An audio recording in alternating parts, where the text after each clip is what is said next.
Hey everyone, back to make some more. This time we're going to be making some white chocolate dipped ginger cookies.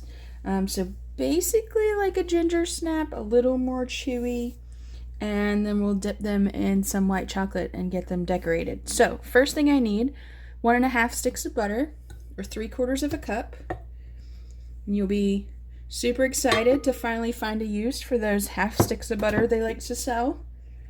And then I'm going to add, this is 1/2 cup of white sugar and 1/2 cup of light brown sugar. And then I'm going to cream these together.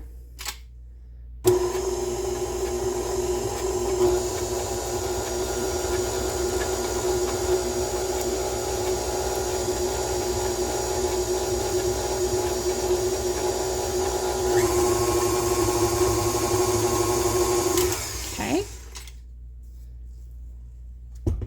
Now I'm going to add my egg. I need 1 large egg.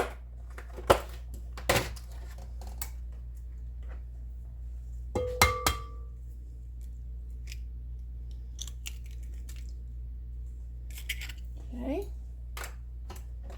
Give that a little baby mix.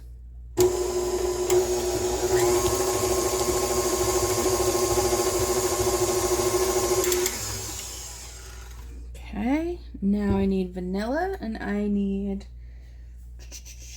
how much vanilla? 2 teaspoons of vanilla.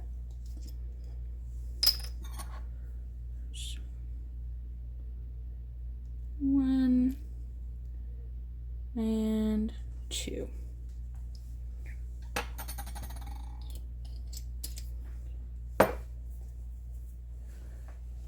And then I need molasses, and this is the type of molasses I'm using. And I need 1/4 cup, but it's so sticky it's hard to get open. Let me grab something I can. So 1/4 cup is 4 tablespoons. So I'm just going to pour 4 tablespoons out.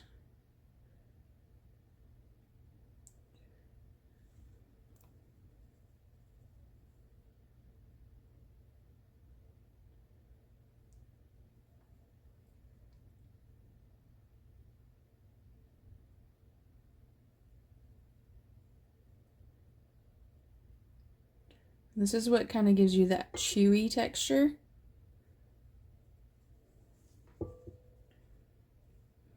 Right. Scrape the rest of that goodness off. Okay. Now give that a little mix.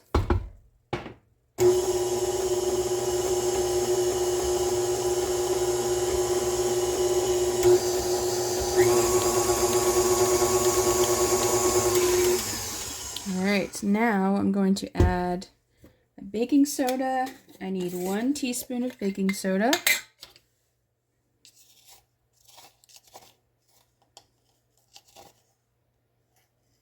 And make sure when you're measuring baking soda and baking powder, any of your rising agents, that you measure them very carefully and accurately, because they will definitely change your outcome. Then I need 1/2 teaspoon of salt.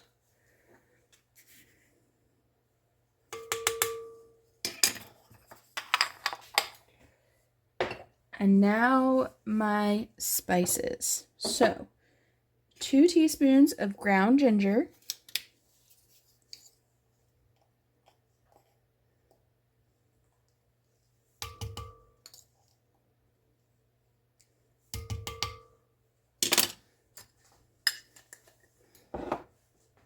Cinnamon, I need 1 teaspoon of cinnamon.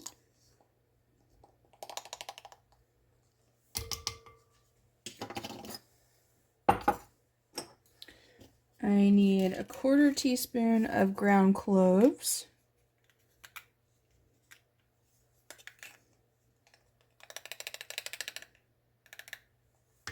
And if you prefer any of these spices over the other, by all means, you can adjust your seasonings, but I've found these are just right. And that last little bit was a 1/4 teaspoon of nutmeg.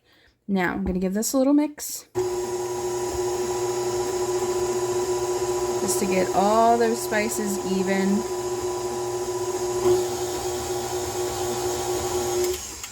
Now, I'm going to scrape down the sides.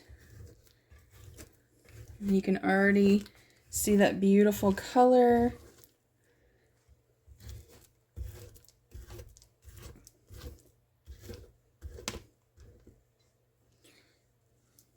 We're going to scrape this up as well. All right. Now we need to add our flour. So, need 2 1/4 cups of flour.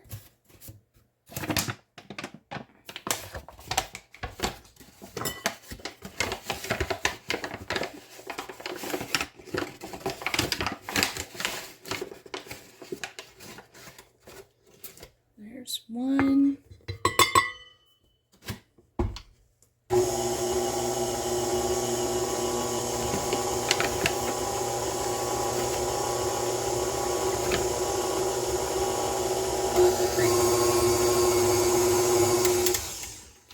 And 2.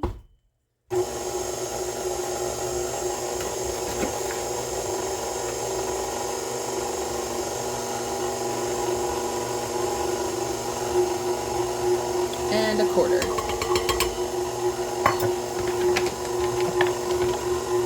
You heard my mixer kind of shift gears there. All right, now I'm going to scrape everything down and let it mix one more time really well.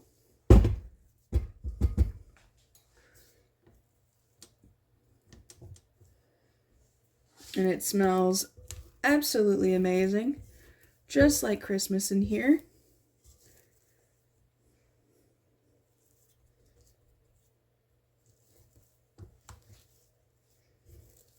It's a very sticky dough, so it's a little difficult. That's why I'm letting the mixer finish the mixing here. All right.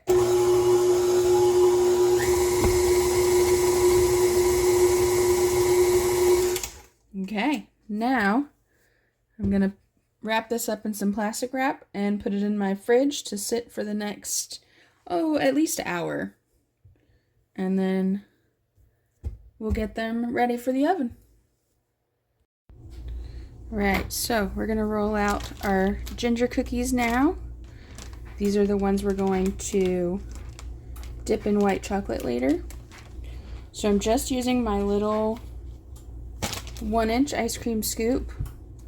And make sure you pack it in well, and then I like to take my finger, or you can take a butter knife and make it nice and flat.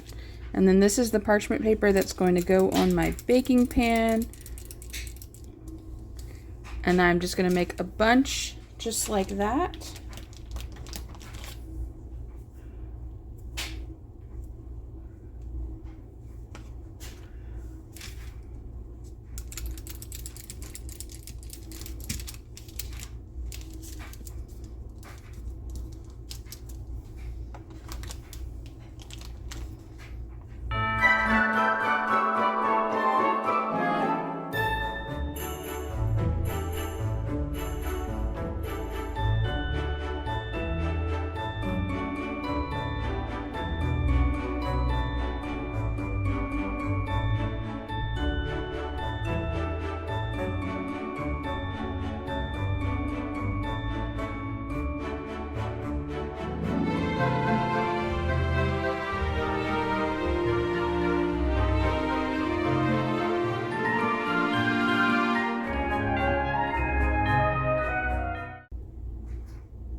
Alright, so the next step is to flatten these just a little. And I'm not worried about the ones right here on the edge because they're actually going to be on a much larger pan and probably even some more parchment paper. And the reason I don't have my pan is I'm currently using it. So it has a job at the moment. So now to flatten these, what I'm gonna do is probably use this little, so this is actually a rice scooper, but it's perfectly flat, well, for the most part. And I'm gonna use that to flatten these, but I'm going to sprinkle them with a little sugar first so that this won't stick.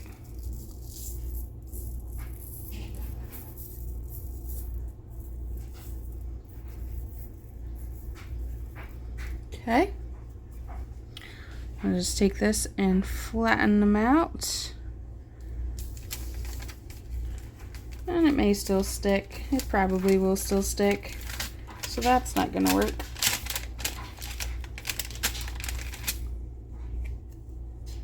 Never mind on that then. We'll just use our fingers.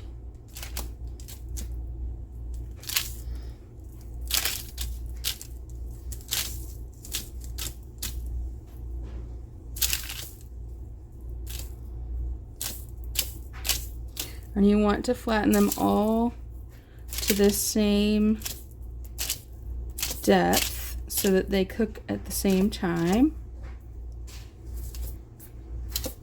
Probably about, I would say about, well, I'll show you here in a second.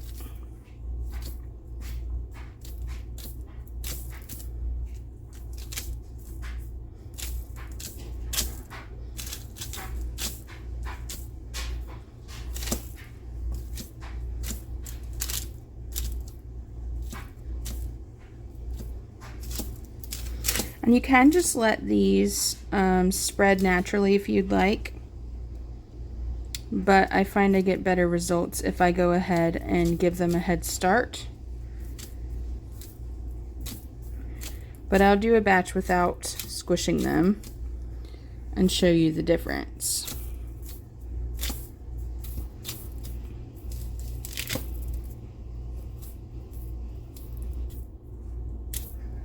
Right. So that's them squished, and I will bring you down so you can see. So that's the depth we're looking at.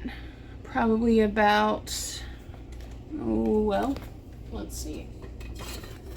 For sure. Right at 1/2 centimeter, so 1/4 of an inch in depth is what we're looking for. So these are going to go in the 350-degree oven for 8 to 10 minutes. And then we'll do some more and let them completely cool. And once they're cool, I'll show you how I decorate them. Alright, so I did a little experiment so I could show you. First, ignore the burnt bits. That's where I moved the cookies that I thought were too close together and left a little dough behind. But anyways, so these on the right, this 12 on the right, they're the ones that I flattened. These 3 on the left, I did just as the ball shape. So if you look,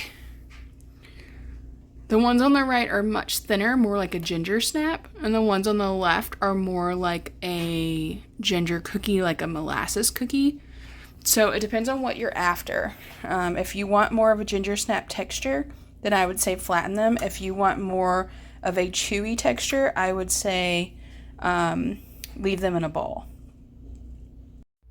Hey everyone, back with our ginger cookies here, and we're gonna get them decorated. So I have 1 cup of white chocolate chips and 1 tablespoon of vegetable shortening that I melted together in the microwave. And now what I'm gonna do, you can dip these and decorate them that way, or what I'm gonna do is I'm just gonna drizzle the chocolate on top.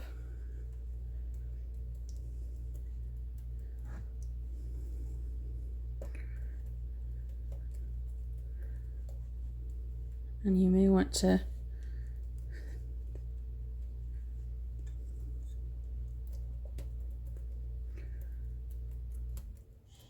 not going for any specific pattern.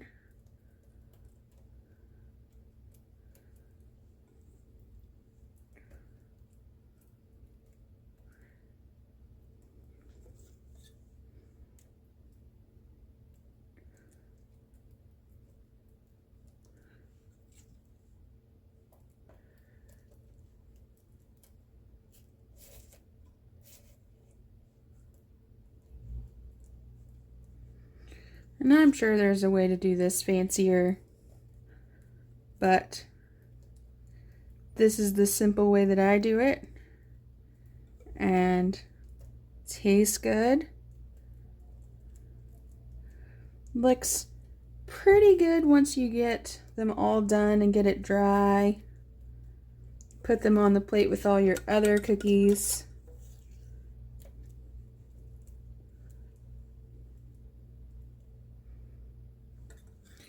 And you, of course, have gotten chocolate pretty much all over your kitchen at this point.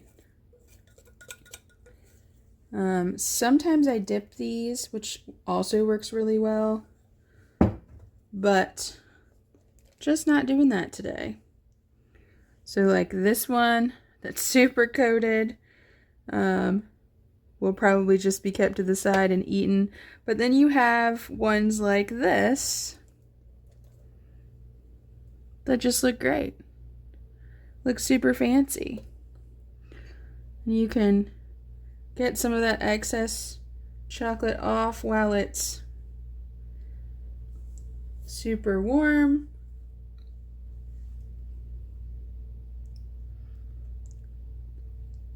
Or you can leave it, it's up to you. White chocolate's never hurt anyone. So now what I'm gonna do is move them.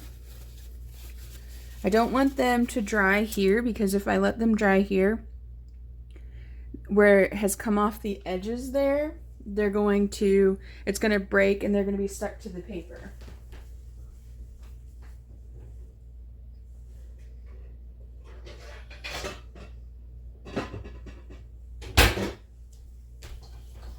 So I'm going to move them over to my plate.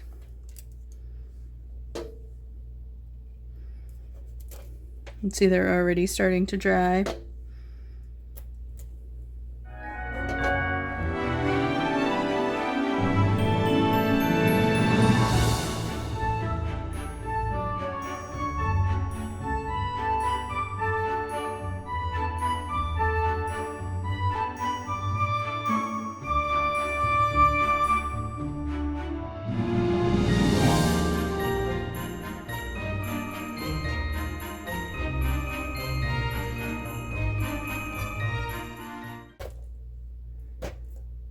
That's a pretty neat looking one. And the white chocolate added with the gingerbread is just a divine combination, I think.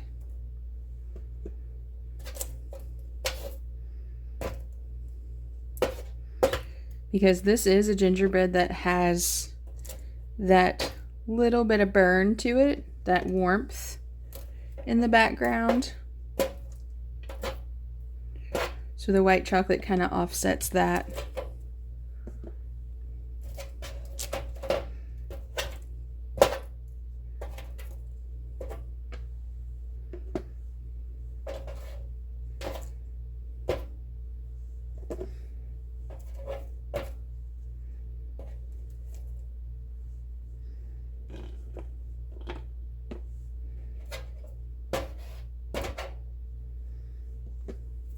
Okay.